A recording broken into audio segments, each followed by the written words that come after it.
Finally સવાર પડી ગઈ છે અને સવારના 7 જેવું થયું છે. હું જાગ્યો તો 4 વાગે. મોટર ચાલુ કરી અને મોટર ચાલુ કરીને બેઠો હતો અને આ બાજુ અમારે ટાટી ભાઈ સૂતા હતા. એમને 6 વાગે લગભગ થયા અને જઈને શાકને એવું બનાવશે કંઈક બપોર હાટું. અત્યારમાં સરસ મજાનું વાતાવરણ છે અને વાદળા પણ જોરદાર છે.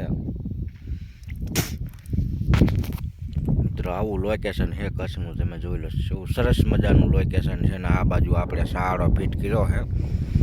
કાલે 300 ફૂટ ઉપર હાંક્યો હતો. આમાં થોડાક ટકરા આ બાજુ દેખાય મારી પાછળ તમને લાઈન ના, થોડાક બાકી રહ્યા છે આ બાજુ.